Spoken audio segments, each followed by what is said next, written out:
Hey, Uchihas. I have something to say about that Cinema Sins video about The Dark Knight. The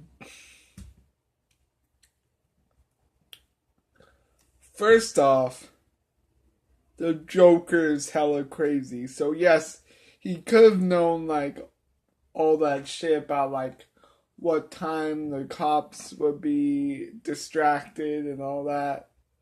It's because he's crazy. So literally,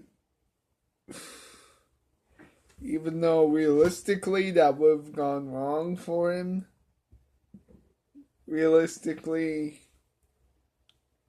he was right. And man, that like scene was like way more complex. Like the scene where the Joker tells Batman that he has to play his game. Um, that scene, that was actually kind of clever, more cleverly played out. Whereas in Batman Forever, the scene was all like, "Oh, we need to go to this place to find the Riddler," I guess.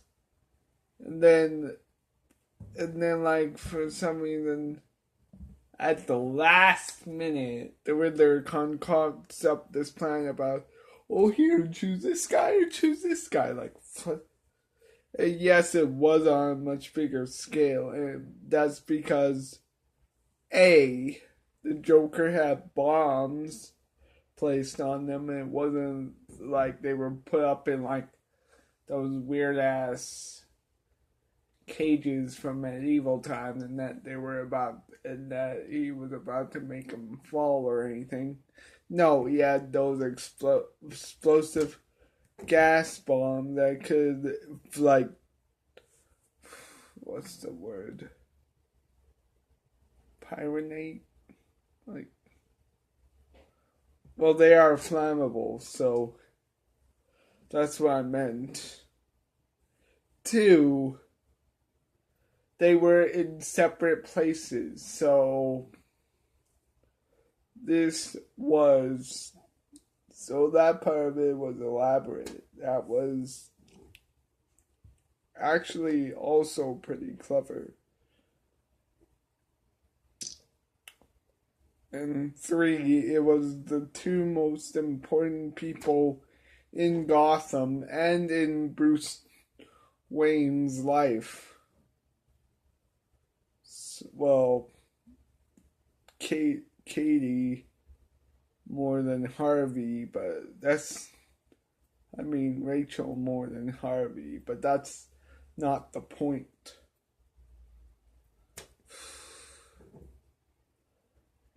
He made it. Batman made it his informal duty to like protect Gotham,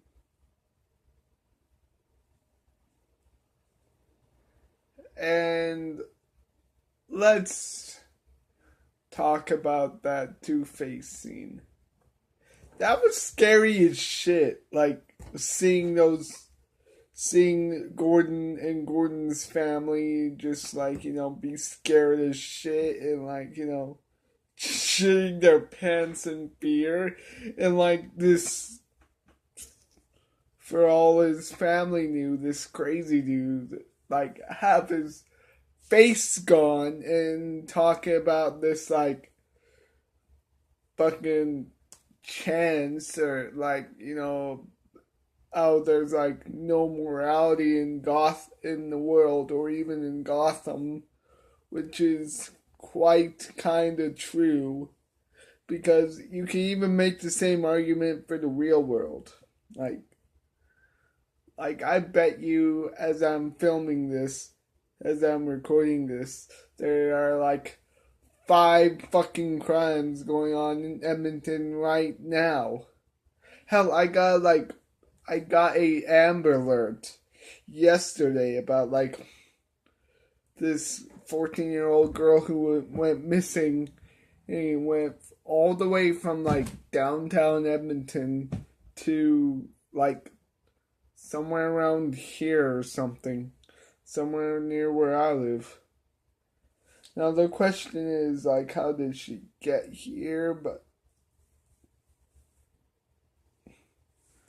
I don't know.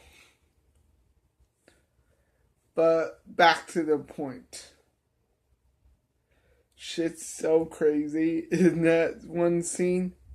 I wish the like edgy music that the composer had written for the like scene itself before for the part of the scene where Two-Face has a gun to that little boy's head. I wish that music would have played on longer because it's kind of like creepy and fascinating and kind of in a way.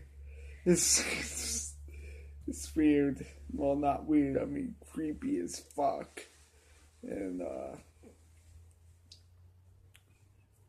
I remember seeing this one other popular Batman media where like Gordon was like going through some old newspaper thing clippings, I guess.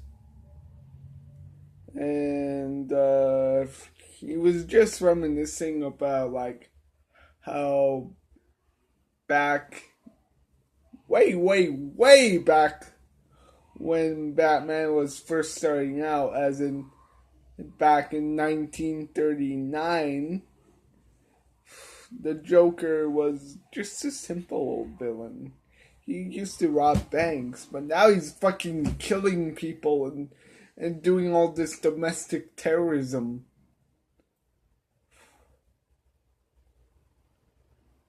It's fucking insane, man.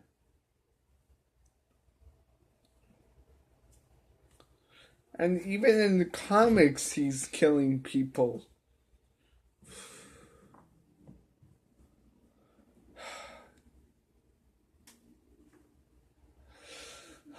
Back to the point, though. What was it? Okay, so like there's this scene where the Joker pushes a pencil through a guy's head and then kills him. I mean, I don't know if that's realistic myself, but I'm pretty sure that's quite realistic. And I'm pretty sure that actor is really dead, so don't want to be like the Joker's henchman at that point. Why did he? But also, there's like one thing that the CinemaSins guy did not mention. When the Joker tells Lau that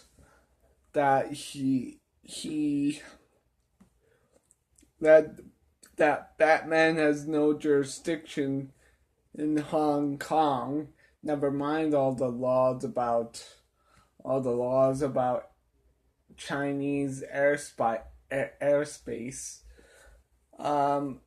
Why did Batman just go all the way over there to extradite Lau from China to America?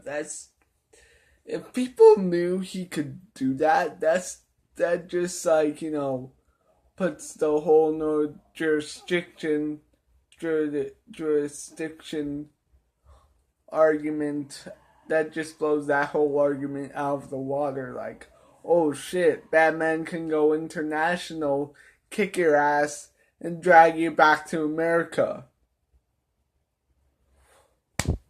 And what was even the point of that scene anyways? Like, I mean, like, I can imagine that if an immigrant does a crime in like a foreign country, the immigrant has to be exiled under every law ever. They have to be exiled back to their home country.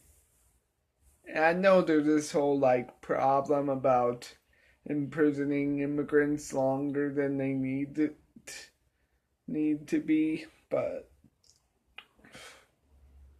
fuck if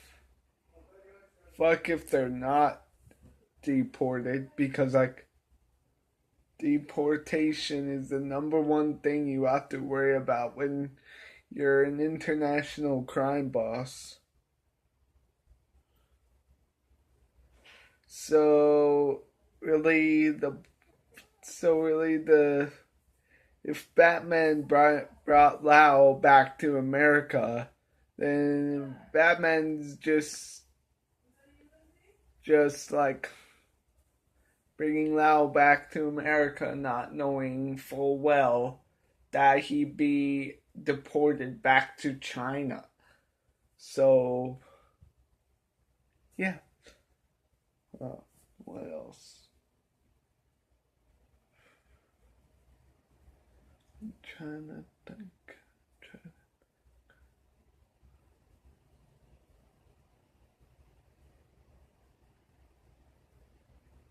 Why would the Joker make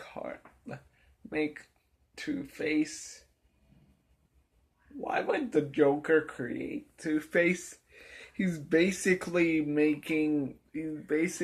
saying, no, this Batman mythos is basically saying, hi, I'm the Joker.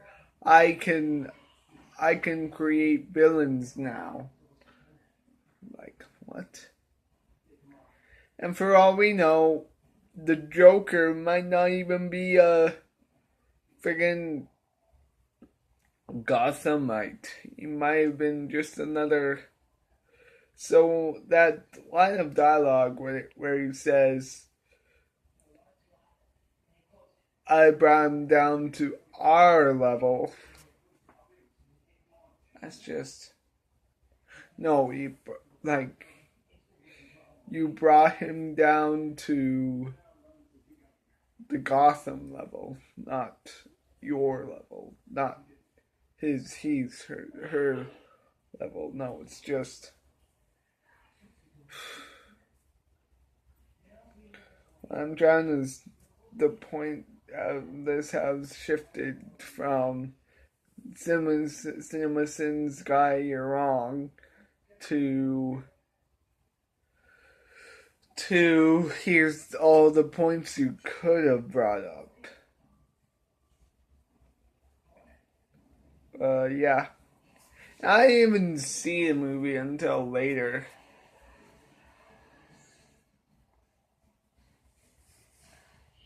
And also, Bruce Wayne, man,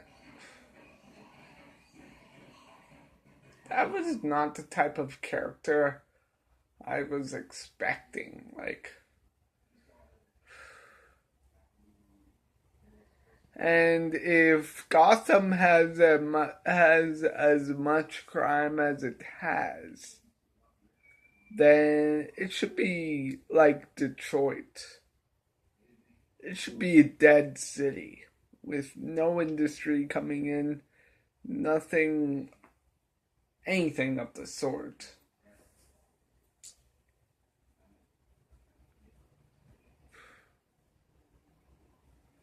But yeah. I'm gonna go watch Everything Wrong with The Dark Knight Rises now to see if he's wrong there. See ya.